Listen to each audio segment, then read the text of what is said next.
¿Qué tal? Saludos. Continúo con la lectura del libro Atrapado en el cuerpo equivocado, la ideología de género frente a la ciencia y la filosofía de Pablo Muñoz Iturrieta. En este episodio voy a comenzar con la lectura del capítulo 4, la identidad de género. Bueno, recuerda escuchar los episodios anteriores con los 3 primeros capítulos, indispensable para poder seguir el hilo del libro. De igual manera, en la descripción te dejo el enlace para que puedas leer el libro por tu cuenta.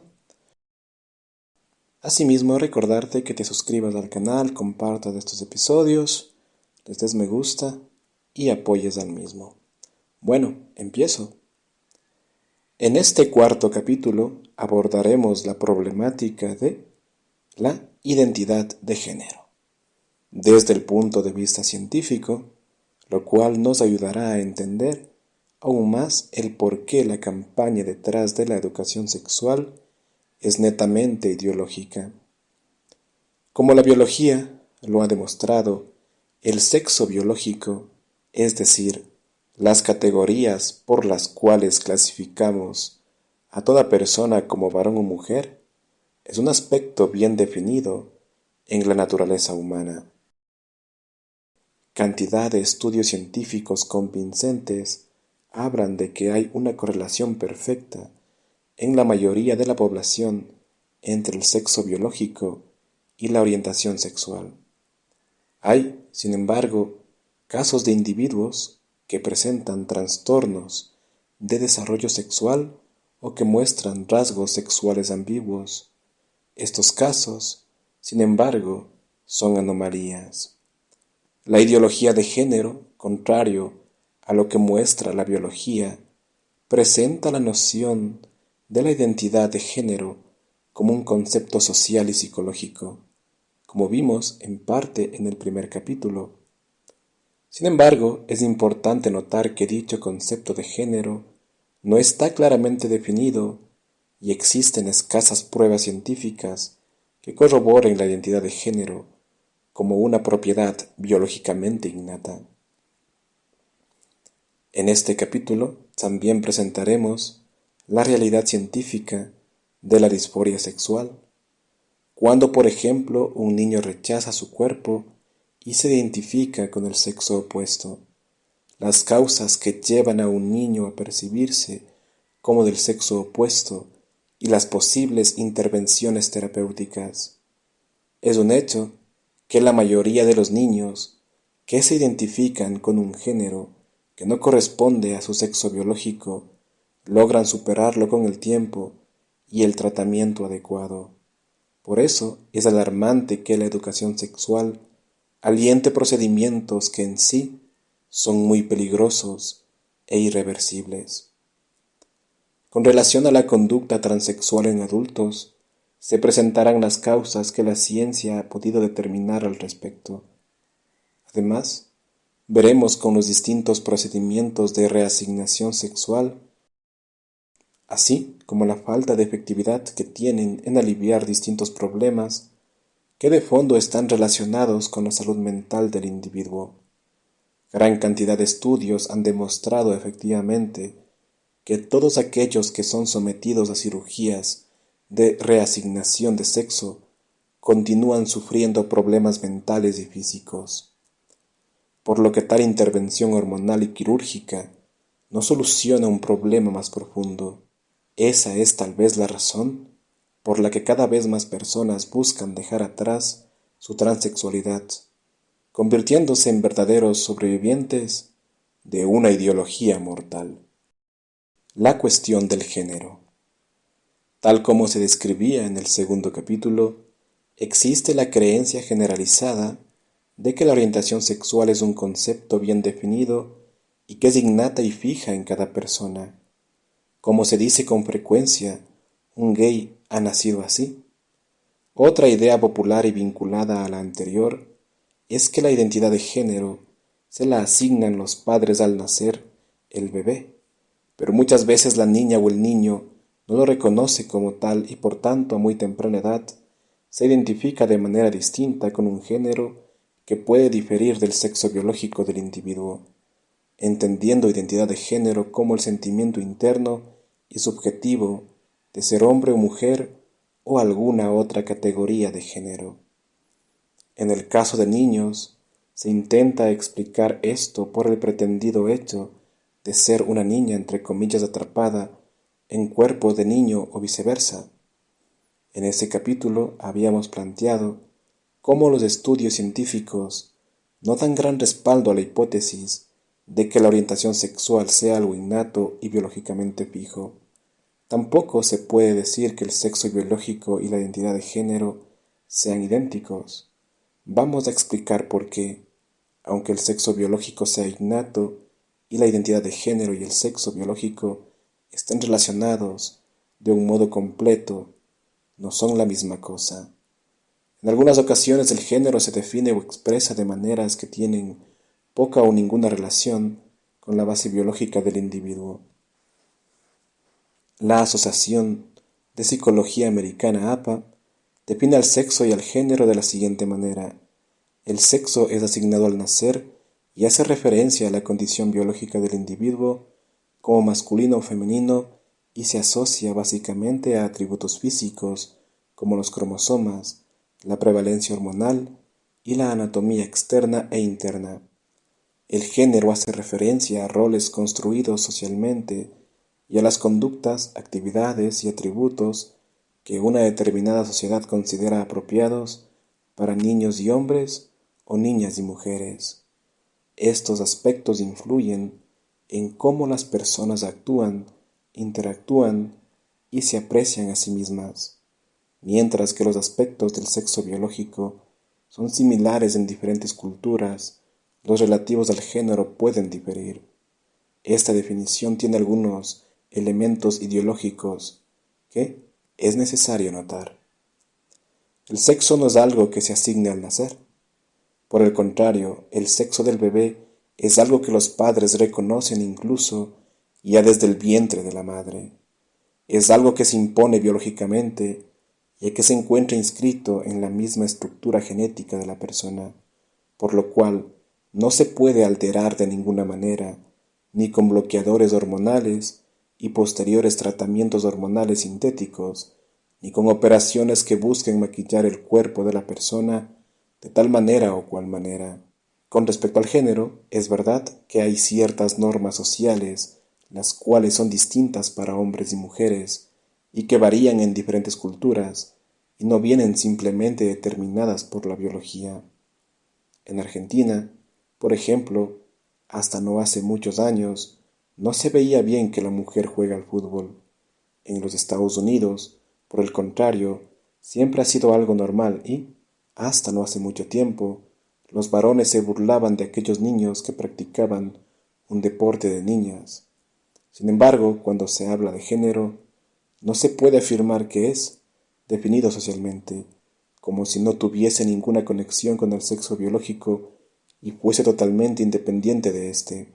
Esta definición de género no es más que una imposición pseudo-filosófica y para nada científica del feminismo radical de Simone de Beauvoir, según la cual hay una distinción entre el sexo como designación biológica y el género como instrumento cultural, como vimos en el primer capítulo.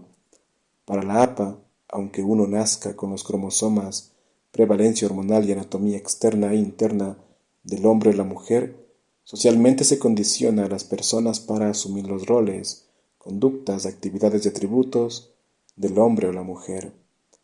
La ideología presenta al género y a la identidad de género como algo flexible y fluctuante, de tal manera que no son necesariamente binarios, como afirman varios grupos LGBT, según los cuales hay 112 géneros posibles. Esto es el fruto de ideologías propuestas por el feminismo radical marxista, tal como vimos en el primer capítulo al exponer las teorías pseudofilosóficas de Beauvoir, Firestone y Butler. Acá una aclaración como lo había hecho ya en esos episodios que menciona acá, ¿no? No nos engañemos. Lo que más promociona esto es el liberalismo, ¿no? Pero bueno, acá lo plantea el autor así. Continúo. Según la definición de la APA, el género hace referencia a los roles construidos socialmente. Según esto, se podría definir a la identidad de género de forma alternativa a la biológica, es decir, teniendo en cuenta los rasgos y comportamientos típicos de un sexo determinado, de modo que ser varón implicaría comportarse como los niños normalmente lo hacen, participar en juegos bruscos y enérgicos, manifestar interés por los deportes o mostrar una predilección por los autitos en lugar de las muñecas. Según este criterio, entonces, si un niño juega con muñecas y no le gusta practicar deportes o juegos agresivos, debería ser considerado una niña, en vez de considerarlo meramente como una excepción a los patrones típicos de conducta masculina. Pero esto no es así de hecho, y por eso es importante invocar la ciencia para iluminar con respecto a qué significa ser varón o mujer. La capacidad que tenemos todos para reconocer las excepciones a la conducta típica de un sexo determinado se basa en una comprensión de la masculinidad y feminidad que es independiente de los estereotipos culturales sobre qué conductas son adecuadas para cada sexo y cuya distinción se basa en la biología y la zoología. Aquí la pregunta clave es, ¿qué es lo que fundamentalmente hace que alguien sea hombre o mujer? No son sus cromosomas como comúnmente se cree, ni los roles que cumplan en la sociedad, como afirma la ideología, sino la función reproductiva en la propagación de la especie, como se verá a continuación. El fundamento más profundo de la distinción entre masculinidad y feminidad es la distinción de las respectivas funciones reproductivas, es decir, en los mamíferos, como en el caso del ser humano, la hembra gesta la prole y el macho fecunda la hembra. Así de simple. Si hay alguna duda, uno tiene que preguntarse si esa determinada persona, con todas las condiciones dadas, fuese a concebir una nueva vida, ¿qué función cumpliría? ¿La de ovular o la de inseminar el óvulo? La respuesta es lo que determina si es hombre o mujer. En un sentido más universal, el cual aplica a todas las especies del planeta, se dice que el macho de la especie es quien fecunda los óvulos que le proporciona la hembra. Lo interesante es que, según esta perspectiva profundamente científica, los roles sexuales son binarios y estables, ya que nos permite distinguir entre machos y hembras en función de sus aparatos reproductores, incluso si los sujetos manifiestan conductas que no son típicas del macho o la hembra. Por eso, es una gran mentira cuando los ideólogos del género afirman que si un varón se comporta como mujer, es señal de que está atrapado en el cuerpo equivocado. Repitamos entonces una vez más, la única variable que sirve de base fundamental y universal para distinguir el sexo es la reproducción y no otros rasgos biológicos o de comportamiento. Cualquier otra cosa es ideología. Es importante resaltar esto porque la función reproductiva es un criterio mucho más profundo aún que la distinción cromosómica. XX femenino y XY masculino. En las aves, por ejemplo, el par cromosómico es inverso a los mamíferos, ZZ macho y ZW hembra, por lo que la zoología emplea la función reproductiva con criterio último, ya que este criterio abarca a todas las especies del planeta. También decíamos que no es el rol que se cumpla lo que determina si alguien es varón o mujer.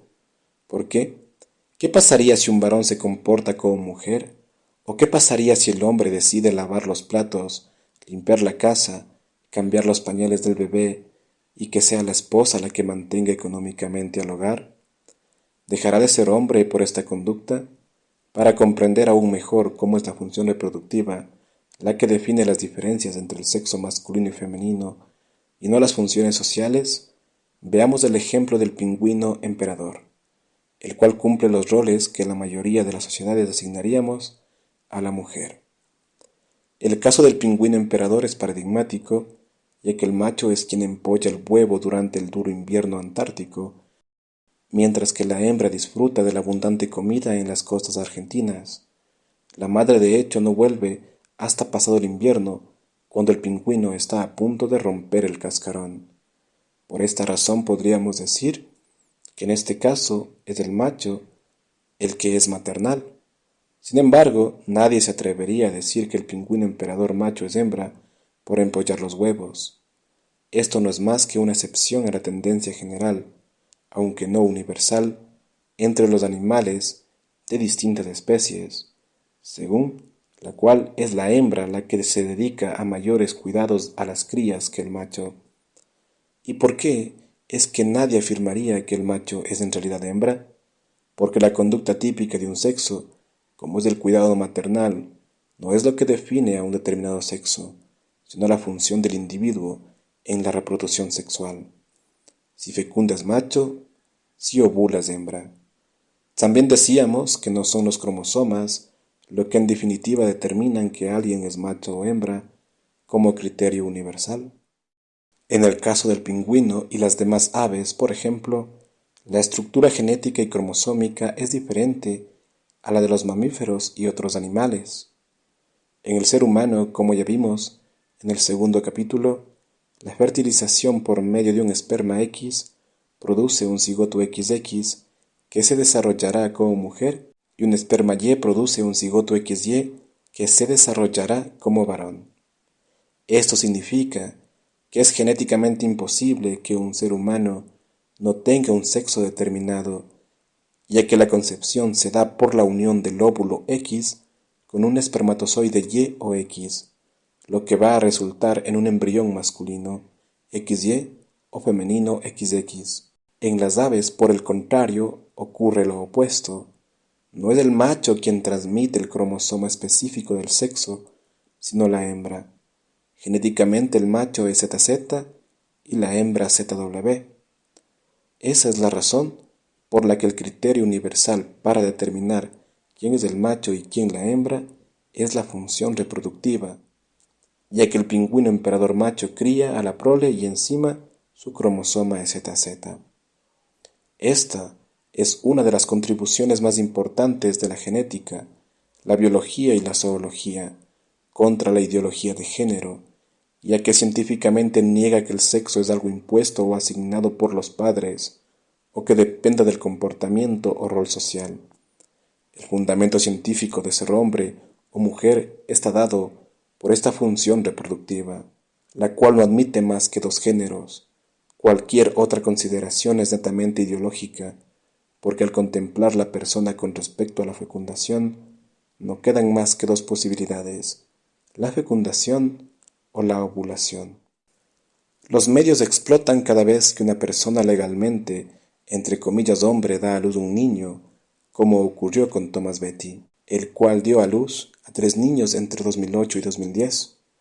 Este, entre comillas hombre, no solamente cumplió el rol reproductivo femenino en la concepción, sino que también necesitó de un hombre para que cumpla el rol generativo. Es decir, que Thomas Betty no es más que una caricatura de hombre, ya que, aunque le hubiesen extirpado los ovarios y útero, nunca se sometió a esa operación. Esto jamás la constituiría en varón. Su decisión personal, social y legal de percibirse como hombre no tiene base científica alguna. ¿Por qué entonces su autopercepción como, entre comillas, hombre? La respuesta tal vez se encuentra en lo que relata en su triste biografía.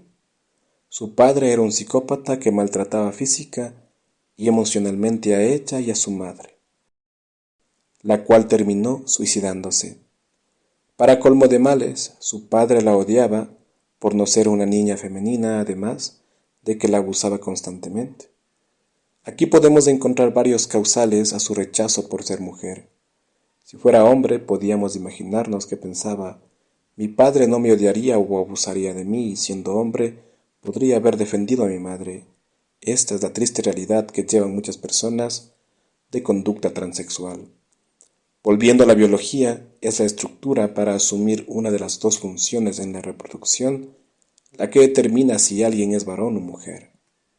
Esta categorización es no solo científicamente la más sólida, sino de hecho la única que es universalmente aceptada. La teoría de género carece de fundamento serio, ya que se basa en definitiva en la propia autopercepción, la cual puede estar de hecho gravemente afectada por traumas psicológicos y graves problemas de la percepción que requieren tratamiento psiquiátrico.